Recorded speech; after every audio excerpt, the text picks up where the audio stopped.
tratar de ser concreto en algunos contenidos para pues, que alcancemos a ver la clase. Al menos llegar hasta la parte de tamaño de muestra para proporciones. Y ya en 8 días vemos tamaño de muestra para promedios, que son como las opciones más utilizadas en muestreo. Muy bien, entonces, pues lo primero, ¿por qué es importante hacer muestreo? Nosotros debemos hacer muestreo porque en muchos casos no podemos medir toda la población, hay dificultades para acceder a todos los datos, porque medir menos participantes es, digamos, más sencillo, reduce costo, tiempo, y en muchos casos podemos decir que es más confiable lo que se obtenga de esos datos porque como son menos encuestas, menos cuestionarios, en muchos casos uno las realiza con mayor calidad. Entonces es totalmente argumentado realizar un muestreo siempre y cuando ese muestreo sea representativo de la población. Tenemos diferentes tipos de muestreo. Está el muestreo no probabilístico, que Profe, es qué pena, no sé si soy solo yo, pero no se te escucha. seguro, Si se escucha. Sí sino se que de escucha, pronto, tanto ¿sí? en español. De pronto puede ser tu internet. Quería tratar de ubicarte más cerquita del modem de pronto. Bueno, trata de ubicarte un poquito mejor, a ver si mejora la conexión. Les decía que el muestreo no probabilístico se utiliza cuando nosotros estamos haciendo, digamos, acercamientos, exploraciones con relación al tema de interés. Entonces, ustedes quieren ver, por ejemplo, hábitos de consumo en cierta población. Y usted primero hace un muestreo no probabilístico donde incluye algunas personas para ver qué categorías de respuesta surgen. Entonces le van a decir, no, pues que yo como el desayuno, por decir algo, pues no sé, pan integral y entre otras cosas. Entonces usted con esa información posteriormente puede generar una encuesta un poco más elaborada con preguntas cerradas, ¿sí?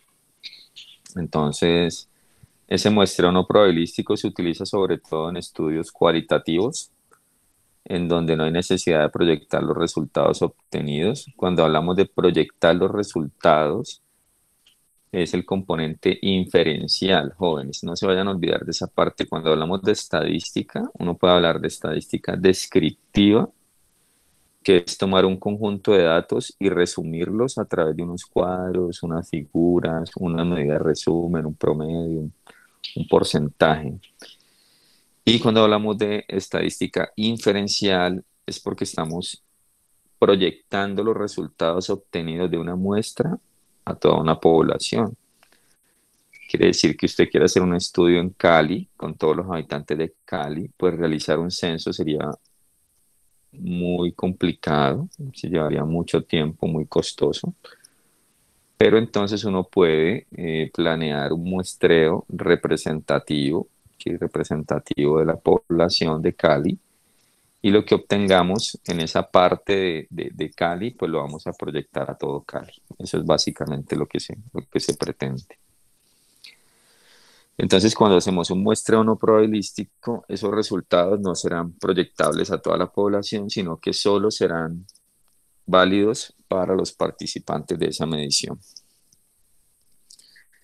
En muchos casos no tenemos un marco muestral apropiado. Resulta que el marco muestral es de donde nosotros obtenemos la muestra.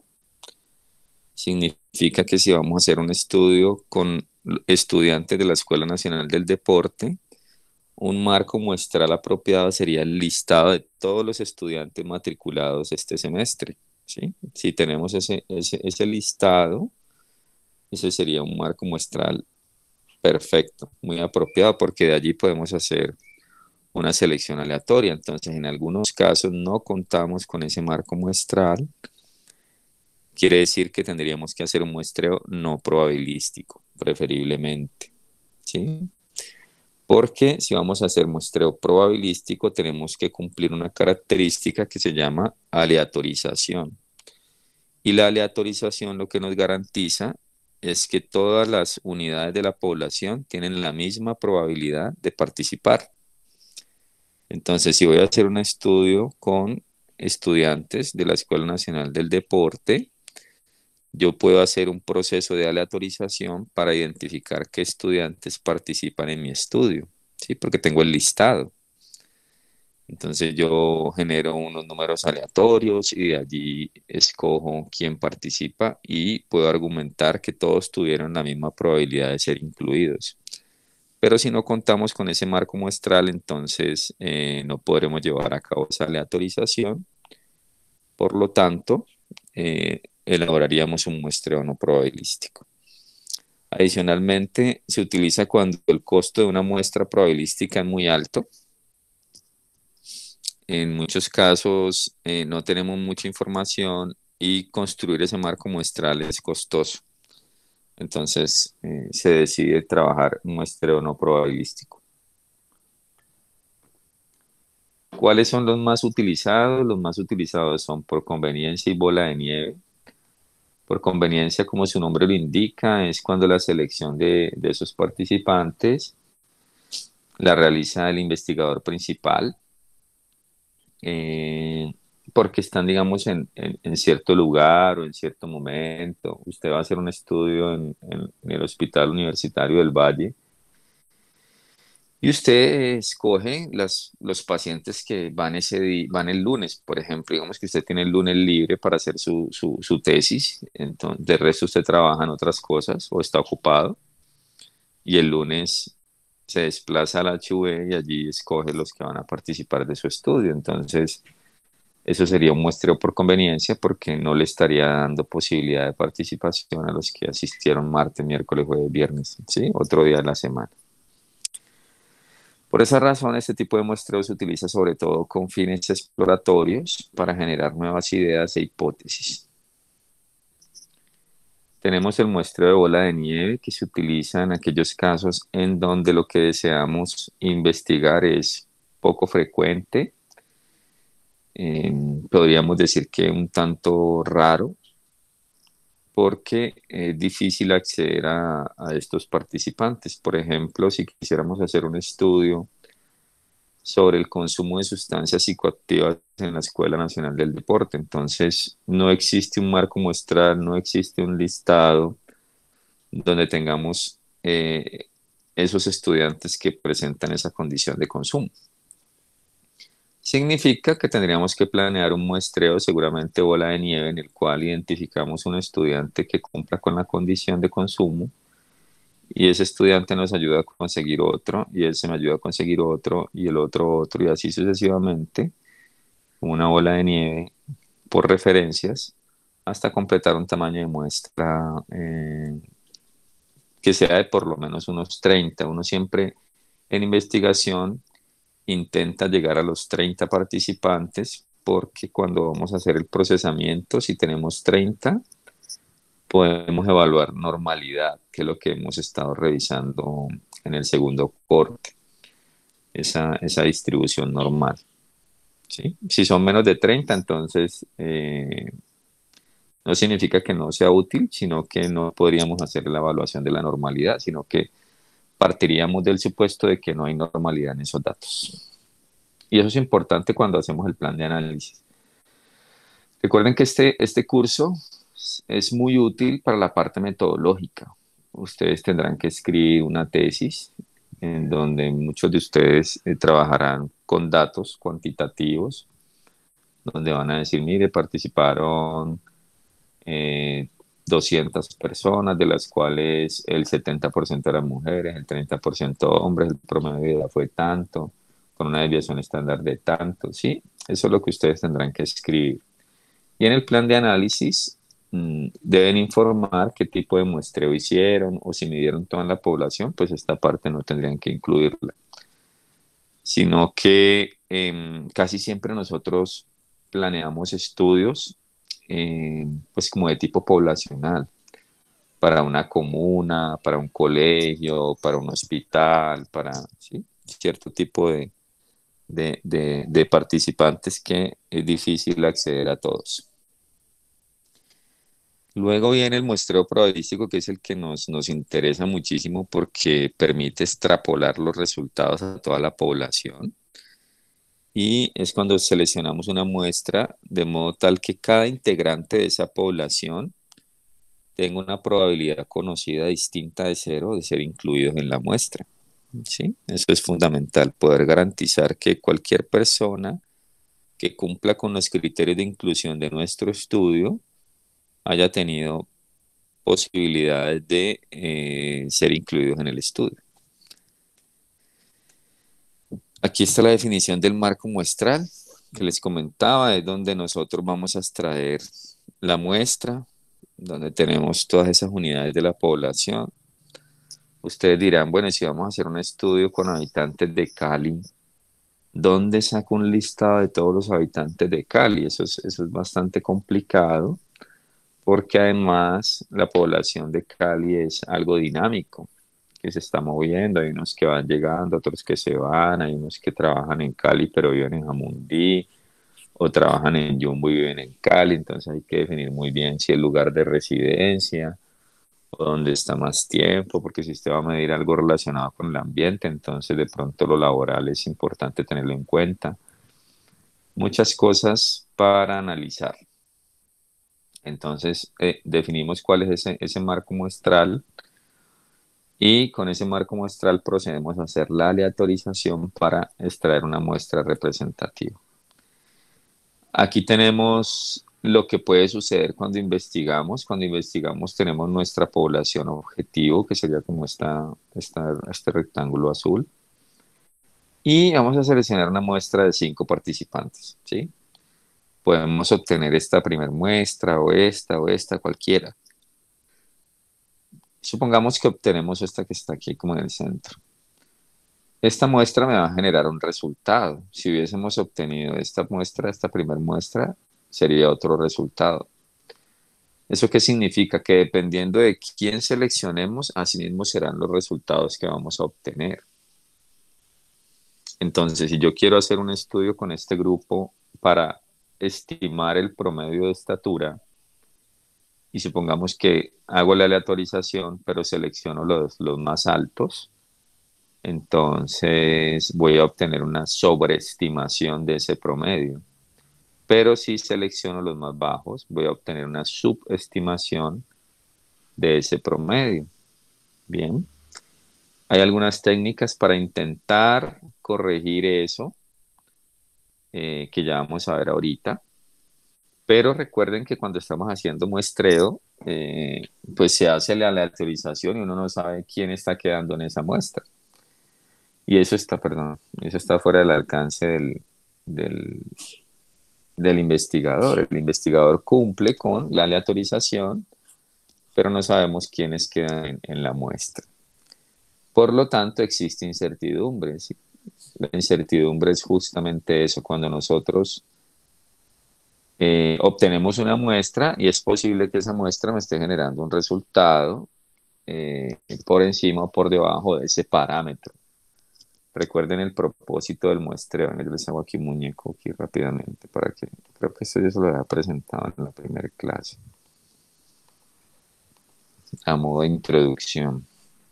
Entonces, miren, yo tengo una población, así una población objetivo que tiene unas características, ¿sí? Tiene unas características. Y voy a seleccionar una muestra aleatoria de esa población. Entonces, por ejemplo, escojo, digamos, a ver, hagámoslo con un amarillo. Escojo estos 3, ¿sí? Entonces, con esos 3 voy a obtener un resultado, digamos, que sea el promedio de estatura. Entonces me da 165 centímetros. Pero si selecciono estos 3 de aquí y obtengo el promedio de estatura, me da 170 centímetros. Pero si selecciono estos 3 de aquí, me daría, por decir algo, 160 centímetros. Entonces, dependiendo de qué participantes escojamos, así mismo será el resultado. Esos que coloqué allí son estimaciones. si nosotros logramos medir toda la población, si logramos medir toda la población, lo que estaríamos haciendo es un censo. Y de un censo obtenemos el parámetro, ¿sí? Parámetro que es la medida real. Estos otros que están aquí de estas muestras son estimaciones. Entonces lo que queremos es, a cada una de estas estimaciones tenemos que construirle un intervalo de confianza que es un límite inferior y un límite superior. Así que ese es el último tema que vamos a revisar. Entonces, lo importante aquí es saber cuál es el tamaño de muestra apropiado, cuál es el tamaño de muestra apropiado para nuestro estudio, que es lo que vamos a ver en esta clase. Entonces, ¿la incertidumbre qué es? La incertidumbre es que no sabemos si estamos generando un resultado confiable, si va a ser este, va a ser este que está aquí, este 170 o este 160, para aproximarnos a ese parámetro. Que el parámetro únicamente lo obtendríamos a partir de un censo. ¿Listo? Muy bien. Entonces aquí tenemos dos situaciones. En la parte izquierda tenemos una población muy homogénea, una población muy homogénea. Por lo tanto, una muestra pequeña será suficiente para generar unos resultados válidos, unos resultados confiables. En cambio, aquí en la parte derecha tengo una población mucho más heterogénea que implica obtener una muestra que contenga todas esas características de esa población heterogénea, de toda esa variabilidad, porque de lo contrario no obtendremos representatividad, ¿sí? Adicionalmente, nosotros debemos tener claro que el tamaño de la muestra no es proporcional al tamaño de la población. ¿Eso qué significa? Si, por ejemplo, usted está realizando una sopa en este recipiente pequeño, y quiere una muestra representativa de cómo le está quedando la sopa, pues usted con esta cucharada va a obtener esa información. Si usted está haciendo la misma sopa en un recipiente mucho más grande, ¿cuál sería un tamaño de muestra apropiado para saber las características de la sopa? La misma cucharada que utilizó con la otra olla, ¿sí? No se necesita extraer el 10% de la población para saber pues, qué está ocurriendo. Lo que sí necesitamos conocer es qué tanta variabilidad hay en esa población con relación a la característica que deseamos estimar. Entonces, si hay alta homogeneidad, pues un tamaño de muestra pequeño será suficiente. ¿Sí? ¿Por qué necesitamos una muestra pequeña para esta sopa? Porque se supone que las características de la sopa son similares en todas las partes de la olla, entonces un poquitico será suficiente. Si ustedes identifican que hay alta variabilidad, pues seguramente tendrán que buscar una forma de garantizar que se contenga toda esa variabilidad en la muestra. Bueno, aquí tenemos que necesitamos generar la aleatorización, se puede hacer de varias formas, pero lo que se sugiere es utilizar el computador. El computador y los programas estadísticos que nos permiten hacer este proceso de aleatorización. Entre ellos está, por ejemplo, el EPIDAT. El EPIDAT es un programa que igual también está el SPSS, hay varios. Hay varios que en su momento, pues, creo que vamos a tener como unas sesiones. De pronto para esa instancia ya tenemos posibilidades de asistir a una sala de sistemas. Y allí entonces en la universidad tenemos instalado el programa y les explicaríamos cómo generar esas muestras. Entonces, el muestreo aleatorio simple, tenemos el marco muestral, se asigna un número a cada individuo y luego se selecciona a través de un número aleatorio. ¿Cómo generamos números aleatorios, por ejemplo, en Excel? Miremos por acá, yo abro aquí una celdita. Hay una función que se llama aleatorio.entre, ¿sí? Colocamos aleatorio.entre, allí usted dice entre qué valores desea el número aleatorio, por ejemplo, entre 1 y 100. ¿Sí? le da enter y él le genera el número. Entonces 73. Cada vez que usted escriba alguna cosa, él le cambia el número aleatorio. Sí, esto lo puede ir modificando. Muy bien. Se sugiere hacer una corrección cuando el tamaño de la muestra supera en un 5% a toda la población. Sí, porque si hay homogeneidad, entonces usted no necesita una muestra tan grande, que era lo que les comentaba ahorita. Si usted necesita conocer las características de la sangre, usted no necesita extraer el 10% de la sangre, ¿no? Un poquitico es suficiente. Bien, muestreo sistemático. En el muestreo sistemático nosotros debemos de ordenar bajo algún criterio nuestra población objetivo. Luego definimos un salto, que el salto sería n mayúscula sobre n minúscula.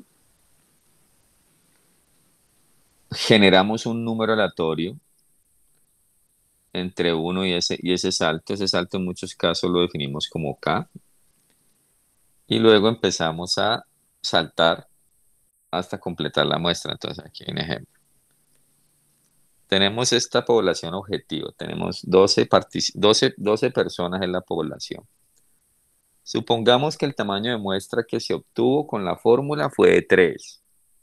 Entonces necesitamos seleccionar aleatoriamente 3 personas de este grupo. ¿Cuál sería el salto? Sería n mayúscula sobre n minúscula. Entonces, n mayúscula es 12, n minúscula es 3, por lo tanto, ese k o ese valor del salto sería 4. ¿Sí? 12 sobre 3 sería 4. Entonces ahí está. Luego tendríamos que seleccionar aleatoriamente un primer participante entre 1 y 4. Por aquí tenemos entre 1 y 4. Se genera un número aleatorio, como les mostré ahorita en Excel, entre 1 y 4. Supongamos que ese número aleatorio que se obtuvo es el número 2. Significa que el primer participante es el número 2. Luego tendríamos que saltar 4 para seleccionar al segundo participante.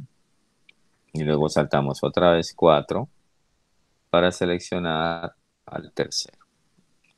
¿Listo? Entonces, ese es el muestreo sistemático.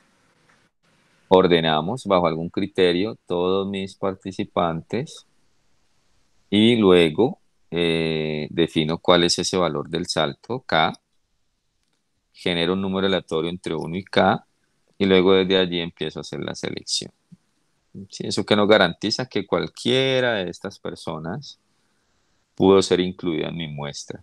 ¿Sí? Porque si hubiese salido un número aleatorio 1, pues la muestra cambiaría, o 3 o 4 igual. ¿Sí? Aquí tengo otro ejemplo, ya con más daticos. Aquí tenemos entonces 20 datos, el tamaño de muestra es 4, quiere decir que el valor de K sería 5. Se obtiene un número aleatorio entre 1 y 5, supongamos que es el 2. Por lo tanto, el siguiente participante sería el 7, ¿sí? Porque el valor del salto sería 5, aunque aquí lo representé con A, ¿no? No con K.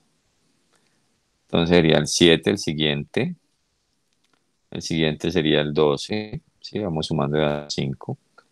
Y el último sería el 17. Aquí tendríamos los 4 participantes que requeríamos. Por ejemplo, aquí pues no quedaría la característica de la estrellita, ¿no? Eso sería una situación que no me estaría garantizando representatividad en mi muestra. Entonces, de pronto, para este caso específico de este tipo de población, no sería recomendado hacer un muestreo sistemático. En algunos casos tenemos que hacer una división por subgrupos cuando vemos que hay diferencias claramente establecidas, como en este caso. Y lo que se pretende es que ese muestreo sea proporcional. ¿Qué significa eso? Que si nosotros tenemos en la población un 60% de mujeres y un 40% de hombres, Pues que en la muestra que vamos a obtener tengamos la misma distribución, 60% mujeres, 40% hombres. Esto se conoce como muestreo por asignación óptima. Bien. Y lo otro es que tendríamos algo así. Miren que en el sistemático no obtuvimos una muestra representativa, pero en el estratificado sí la vamos a obtener porque identificamos que hay tres subgrupos, que sería como el círculo azul, la estrellita naranja y estos rectángulos verdes. Entonces, obtenemos una muestra para cada uno de esos estratos y eso sería lo que utilizaríamos en nuestra investigación. Miren que allí estaríamos garantizando que se incluyen todas las características de la población. Entonces allí uno queda tranquilo porque no está dejando por fuera a ningún tipo de participante. Aquí diríamos lo siguiente, que cada estrato es homogéneo al interior, pero heterogéneo entre ellos. ¿Sí? Esa es la característica de lo estratificado.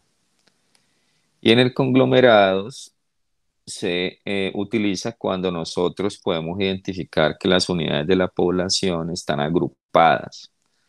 Sí, están agrupadas y no es de pronto muy viable hacer un muestreo estratificado, sistemático. ¿Cuándo sucede eso? Por ejemplo, si estamos haciendo un estudio en una comuna, si supongamos en la comuna 18 de Cali, y queremos entrevistar habitantes de esa comuna. Pero resulta que hay pues varios barrios y al interior del barrio hay viviendas y hay conjuntos de apartamentos. Entonces, por ejemplo, usted llega a un conjunto de apartamentos y ese conjunto de apartamentos tiene varios bloques, ¿sí? Entonces, ¿qué pasa? Que si hacemos un sistemático, por ejemplo, entonces puede ser que usted le toque entrevistar de a dos apartamentos por bloque. Entonces tendría que pasar por todos esos bloques a entrevistar personas. Entonces, logísticamente es más complicado.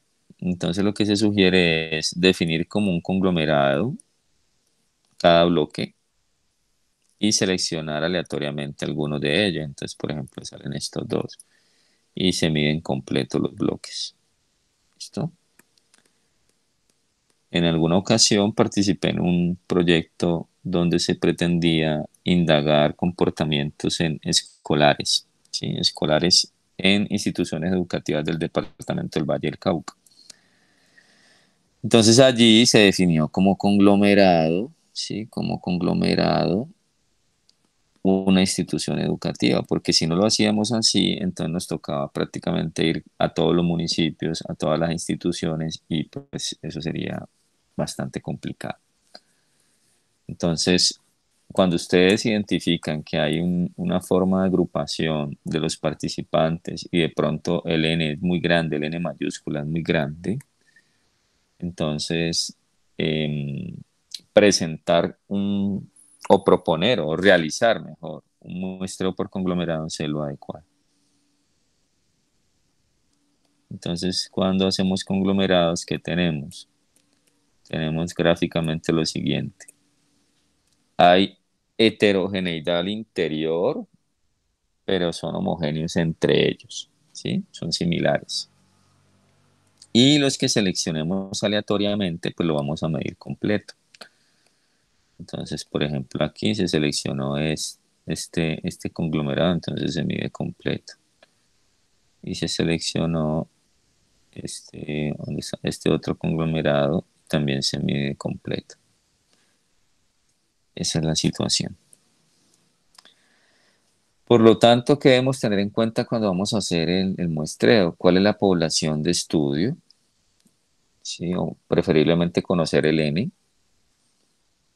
¿Cuál va a ser el margen de error permitido? ¿Cuál es el margen de error que estamos dispuestos a tolerar? ¿cuál es el nivel de confianza? Que como vamos a ver ahora, se esperaría que sea del 90% o superior. Casi en todos los estudios se maneja un 95%. ¿Cuál es el parámetro a estimar? Si es un promedio de una proporción. ¿Qué tanta variabilidad hay en esos datos? Y luego revisar qué tipo de muestreo podemos aplicar para que haya representatividad. O hacer un muestreo por etapas, multietápico. Bien, como les comentaba, el nivel de confianza nos define pues precisión. Si la confiabilidad es del 96% o mayor, es alta esa precisión. Si está entre el 90 y el 95 es mediana y si está por debajo del 90 es baja. Entonces esperaría que esté alrededor del 90-95%. Está la fórmula para estimar, o mejor, para calcular tamaños de muestra con el propósito de conocer una proporción, una prevalencia. Debemos tener el tamaño de la población. Si el tamaño de la población es mayor de 100.000 o es desconocida, si ese n es desconocido, usamos la fórmula más corta, esta formulita que está acá. Pero si el tamaño de la población es menor o igual a 100.000, vamos a usar esta fórmula que es un poco más larga. ¿Qué contiene esa fórmula? Pues contiene el tamaño de la población, que es n mayúscula. N minúscula es el que vamos a calcular. Z es el nivel de confianza o coeficiente de confianza, que es el que ustedes ya saben calcular o mejor obtener de esa tabla que les compartí. E mayúscula es el error de la muestra o error permitido, error tolerable, qué tanto estoy dispuesto a tolerar de error en esas estimaciones que voy a generar. P es la probabilidad de aceptación o proporción a favor, eso significa como la prevalencia, o sea, vamos a hacer una estimación de una prevalencia, pero necesitamos conocer más o menos cómo se comporta esa prevalencia. Y para eso podemos utilizar estudios previos, podemos usar una prueba piloto, o si no tenemos ninguna de las dos anteriores, hacemos uso de P igual a 0.5. Entonces, miren. Entonces, ¿cómo puedo obtener el P? ¿Sí? Entonces, el P tengo tres opciones. Tengo tres opciones. La primera es utilizar información de estudios previos. La segunda es realizar una prueba piloto. Y la tercera es utilizar P igual a 0,5. Esas son las tres opciones. Bien, si no tenemos ninguna, entonces ya saben, si no tenemos ninguna de las dos primeras, usamos esta, P igual a 0.5. ¿Por qué 0.5? Porque en ese caso es donde Q, que Q, ¿quién es? Q es igual a 1 menos P. ¿Listo? Entonces, cuando P vale 0.5, entonces voy a colocarlo aquí con amarillo. Entonces, Q vale 0,5. Y resulta que la variabilidad en este caso es P por Q. Entonces, donde se maximiza la variabilidad es cuando P y Q valen lo mismo, porque esa variabilidad me quedaría en 0,25. Sería el valor más alto que podríamos obtener. Sí, ese es el valor más alto de variabilidad, 0.25. Y se da únicamente cuando P vale 0.5. Muy bien. Entonces, un ejemplo. Vamos a hacer este ejemplo. Eh, pues les voy a resumir lo que dice allí. Resulta que muchos de los trabajadores de la salud se dedican a la parte de auditoría y dentro de las funciones de auditoría está revisar si lo que fue facturado coincide con los servicios prestados. Entonces, si usted le hicieron una sesión de fisioterapia, pues que esa sesión de fisioterapia esté incluida en la factura. ¿Sí? Eso es algo muy importante en la parte de auditoría. Entonces resulta que en una institución de salud se atendieron 25.000 pacientes y se pretende estimar cuál es esa diferencia entre lo facturado y los servicios prestados. Y queremos que esa diferencia pues, no se encuentre más de un 2%, si 2% por debajo, 2% por encima. Adicionalmente, queremos un nivel de confianza, mírenlo aquí, del 99%. Y como vamos a hacer la estimación de una proporción, pues necesitamos conocer el P. Y nos dicen que el año anterior se encontró que la proporción de pacientes con discrepancias o diferencias entre facturado y prestado fue del 2,5%. Entonces, este sería un estudio previo. Entonces, ya tenemos el N mayúscula, la población, que es 25.000. Revisamos la fórmula. Como conocemos ese N mayúscula y está por debajo de 100.000, vamos a usar la fórmula más larga. Entonces, voy a extraer esta fórmula. Voy a mover esto un poquito porque no me deja copiar. La copio y la voy a pegar acá en el tablero este. Voy a eliminar esto. Quiere decir que tendríamos que usar esta fórmula. ¿Sí? Tendríamos que usar esta formulita.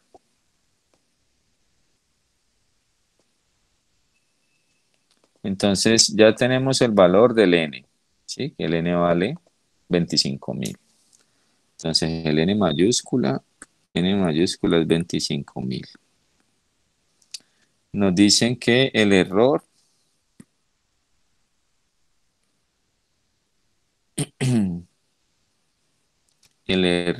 es 2,5. Entonces venga, yo lo hago aquí con este lápiz de acá para llevarnos la información.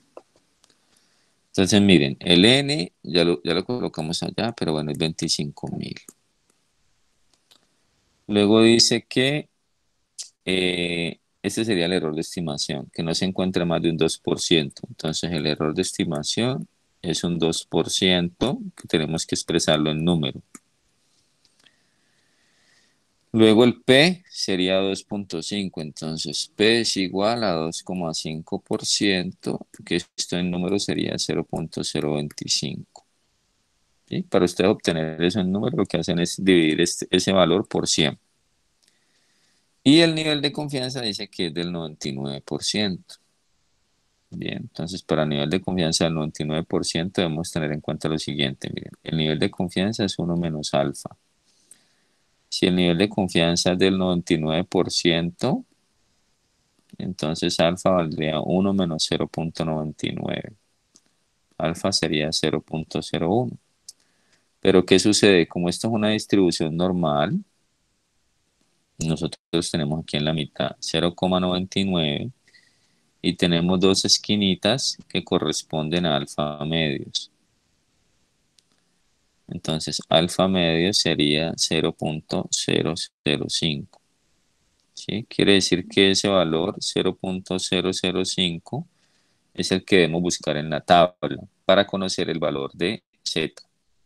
¿Sí? El 0,005.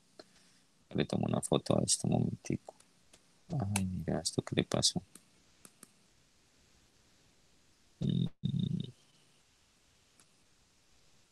Ya te tomo una foto a esto.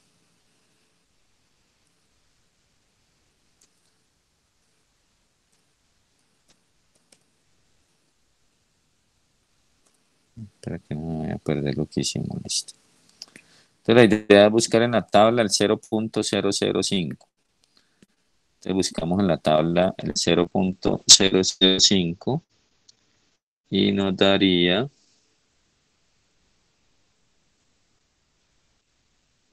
menos 2,58. ¿Listo? Que lo vamos a utilizar en valor absoluto. Quiere decir que el Z es igual a 2,58. ¿Por qué en valor absoluto? Porque aquí ese Z se eleva al cuadrado. Entonces, así sea negativo, pues nos va a dar lo mismo.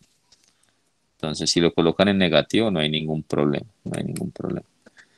El error habíamos dicho que es del 2%, 0,02. El P era 0,025. Recuerden que Q es igual a 1 menos P. Entonces Q sería igual a 0,975. Y creo que ya tenemos todo, ¿no? Tenemos Z, tenemos N, tenemos P, tenemos Q. Ya estaría todo para proceder con la fórmula. Entonces vamos a hacer la fórmula acá. Entonces, a ver, no, dame un segundito. Vamos a hacerlo por aquí pequeño. Pues, aquí tendríamos este. Vamos a hacerlo acá. Vamos a hacerlo acá. Entonces nos quedaría igual. Si vamos a hacerlo aquí, sería el error al cuadrado sería 0,02 al cuadrado por n menos 1, n es 25.000 menos 1, quedaría 24.999, más z al cuadrado, que sería 2,58 al cuadrado, por p, que es 0,025, por q, que es 0,975, y arriba tendríamos 2,58 al cuadrado, por n, que es 25.000, por p, que es 0,025, por q, que es 0,975. Y eso es lo que tenemos acá en el 399.1 nos da 399.1. 399,1, es decir, que n es 399. ¿Sí? Ese sería el tamaño de la muestra. Las historias que tendríamos que revisar son 399 montículos.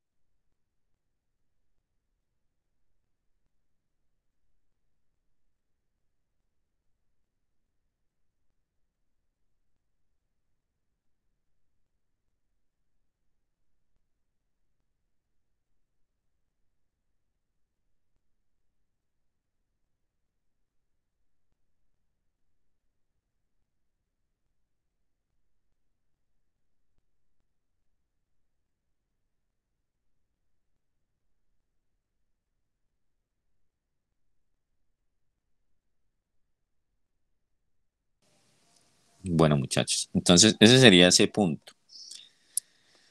Vamos a hacer el otro para que ustedes lo miren. Miren que aquí está pues detallado qué fue lo que se hizo, cuál es el n, cuál es el nivel de confianza, cuál es el z. Este z también, digamos que podría ser 2,57, ¿no? Que también está un poquito cerca al 0,005. El error y el p, ¿de acuerdo?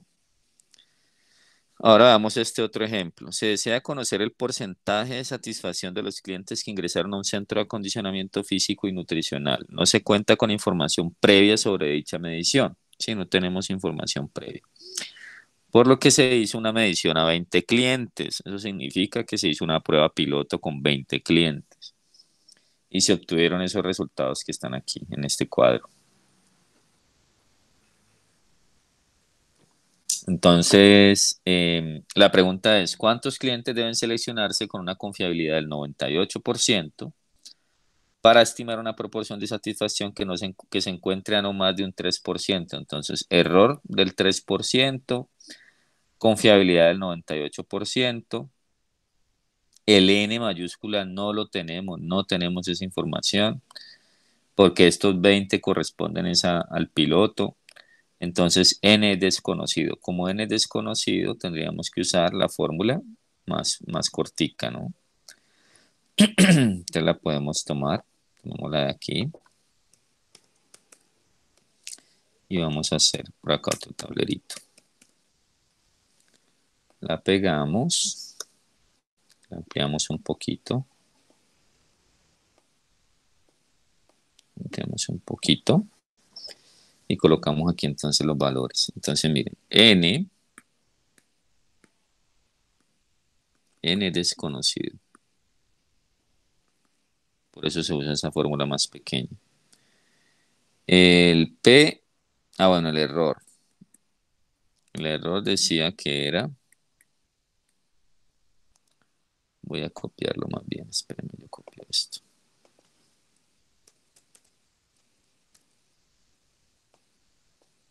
Uy, me tiré esto, muchachos, espérenme. Vamos esto así mejor. Entonces dice que el error El error es de un 3%. Entonces el error sería 0.03.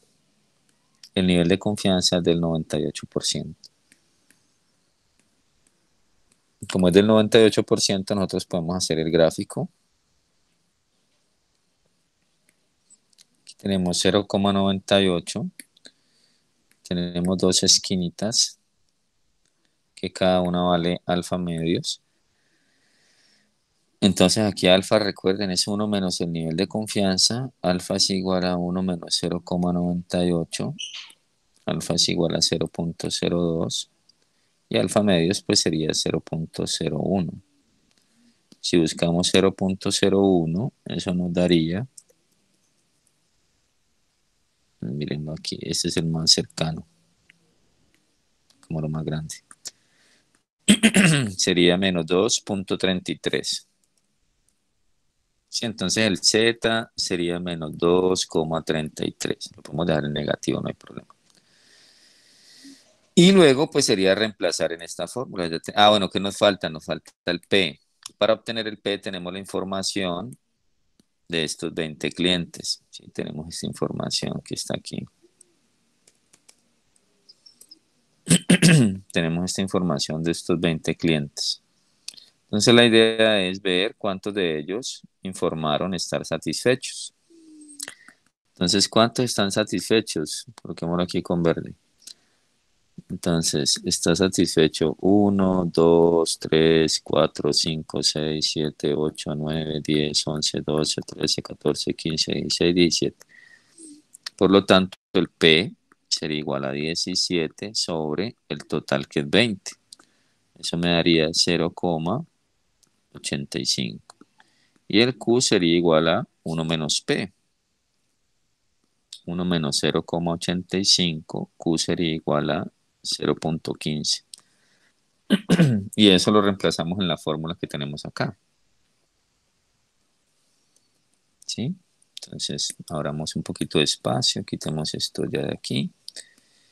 Y diríamos entonces que N es igual a Z, que es menos 2,33 al cuadrado, por P, que es 0.85, por Q, que es 0.15, dividido 0.03 al cuadrado.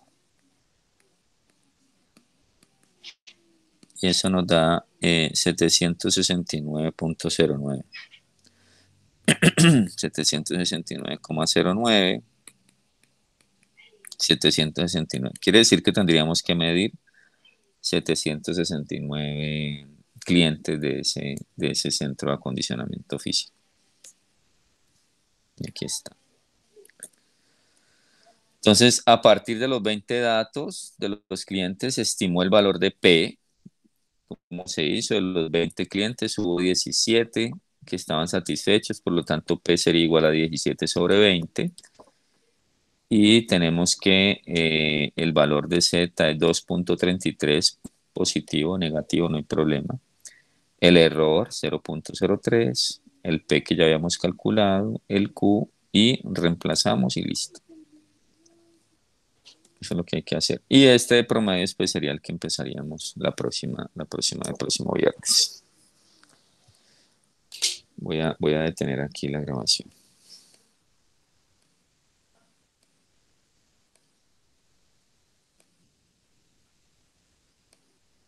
Entonces, como les